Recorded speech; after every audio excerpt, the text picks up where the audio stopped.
Hello, today I'm going to explain the concept of Ledgerlines from grade 2, okay? All right, so let's look at my screen. I'll show you.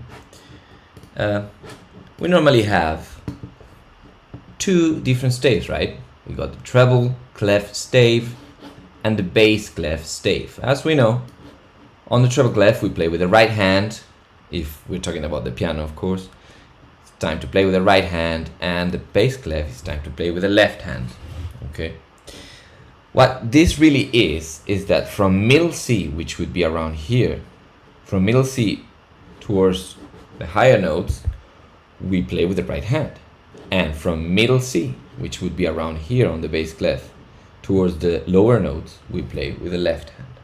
Okay, so basically, as we know, the stave has 5 lines, right? 1, 2, 3, 4, and 5. Also the bass clef stave 1, 2, 3, 4, 5. Okay, but we should really see this as one big stave, one massive stave called the Grand Stave. Okay, so it basically has this many lines. Let me just put it there. It has 1, 2, let me just put a thing here. All right, it has 1, 2, 3, 4, 5, 6, 7, 8, 9, 10, 11, 12. Let's say it has 12 lines, okay? And middle C, imagine this as a one big stave with 12 lines. Middle C is here on this middle line of the Grand Stave. Okay, that's middle C. So what happens if we just forget about the bass clef stave? You see, middle C is there. Even if we didn't have this line, we normally draw middle C there, right? On that imaginary line. Well, that imaginary line is this one that I've actually drawn myself. Okay, that would be middle C. Everything else goes higher. Okay, now imagine we didn't have the treble clef stave. Okay, so middle C would be there, right? I mean, forget about that line now. Let's just do middle C as we normally see it on the bass clef. Well, up here on that imaginary line, which again is this one. All right. Okay, so that's one important thing you need to know. Where is middle C in regarding the bass clef stave and the treble clef stave? Now let's take that off. Okay, and let's just switch it back to as we normally see them. Normally see the bass clef down here, the treble clef up there. So ledger lines. Let's talk about ledger lines on the treble clef stave. Well, on the first ledger line, we got, you guessed it, middle C. All right, we know that for sure. On the second ledger line, so let me just draw one ledger line and 2. Okay, we need to draw the first one as well, otherwise we wouldn't know that this is the second one. Here we've got A, all right, 2 notes below middle C, so that'll be A. All right, then we got the spaces, like for example, if we got our 2 ledger lines, we got this space here, which would be G. Okay, then for example the middle space, then we don't need to draw the second ledger line, we just put it here like this, and this would be between C and A. What is that? Well, B. This is B. Okay, all right, I think that's all. Also, for the bass clef, we got the same thing. Here on the first ledger line, we got, obviously, we know it, C, middle C. All right, then on the second ledger line, again we need to draw the first and then the second. on the second ledger line, we've got, well, just two notes above C. That will be E. All right. Also, there's something on the spaces. Let's see up here. It's just one more note from E going up. So that's F. And what else we got? We got a space in the middle of those ledger lines. Then remember, we don't need to draw that on the ledger line here. No, there's no need. So that will be one little space above middle C. So that's D. Okay.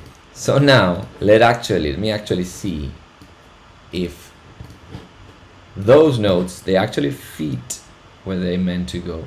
So if that's middle C on that imaginary line here, then on that second ledger line, we actually have the first normal line for the treble clef. That's E on the treble clef. This one, just above the second ledger line of the bass clef, it's F on the treble clef. And this one, just above the first ledger line of the bass clef, it's actually D on the treble clef. You see? They fit perfectly. Now let's see where they are on the piano.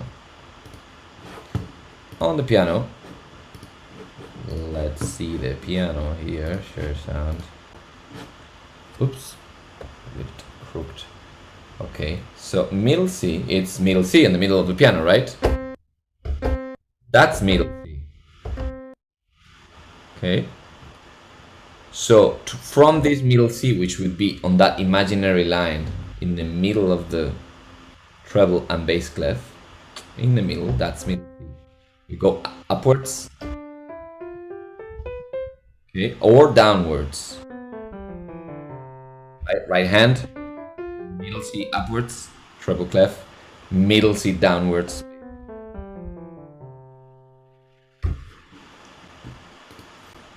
We also have some ledger lines even further up the treble clef stave or further down the bass clef stave.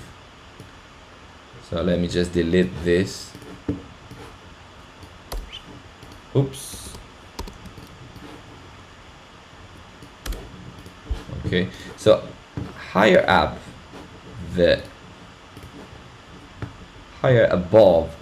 treble clef stave, we've got the first ledger line, which let's just count. It's not difficult. If this note, we know it's F, right? Every good boy does fine F. Then after F on the space, it's G, of course. On the first ledger line, it's A. On the second space after, it's after A, what we got? B. On the second ledger line, after B, what we got? C. Alright? Really good way to remember this is that on the treble clef, there's 3 C's. We've got middle C, we've got a higher C, and we got an even higher C on the second ledger line. Alright? Those are the 3 C's. This is just for you to find your way easier around the stave. Okay? Just gotta learn that by memory, by heart, or count every time very fast. Okay, now on the bass clef stave, we not only have obviously 2 ledger lines above, but below. So let's count. If this is G, remember, great big ducks fly away, then just below G, on that space, we'll have F. Then on the first ledger line, we'll have E. On the next space after the first ledger line, we'll have D. And then on the second ledger line, we will have, guess what? C, isn't it? And we actually have one more because we also count the space just below it. So this will be just one below C, well, B. All right. Now we also have 3 Cs. Just this is again just for you to find your way around the bass clef easier. We have 3 Cs. Middle C, up here. We also have this lower C and even the bottom C on the second ledger line down here. Okay. Now when we draw ledger lines, again C, C, C, just so you remember all the C's. When we draw ledger lines, we need to make sure that we see what's the distance between a normal line and a normal line. See the distance? Okay. Well, the next ledger line will be at the same distance, okay? Something like that. The next one will be here as well, right? Similar distance between lines. You really can't do like middle C here, because come on, there's such a massive gap here. Doesn't make any sense. Feels like there must be something in the middle. Well, there's nothing. Okay, so remember always to keep the ledger lines very neat and tidy. Alright, so main thing to remember is that this is meant to be like this. You gotta imagine the Grand Stave first. So, there you go. Imagine we are on bass clef, okay? We're talking about bass clef, forget about treble clef. So if middle C is here, alright, then on the second ledger line, which is actually here, this is E, right? And look, it fits perfectly on the treble clef. On the treble clef, on the first line, that's E. Every good boy, that's fine. E. You see? That's for grade 2, but you know, grade 3, grade 4, grade 5, we got more ledger lines. Here, here, like for example, talking about bass clef, yeah? Ledger lines on bass clef. 1, 2, 3, here we got G on the bass clef. Here, we got B on the bass clef. Of course, it fits the treble clef. Alright, and that was all for ledger lines for grade 2. If you got any doubts, just drop a comment below. I think you can, yes. Bye bye.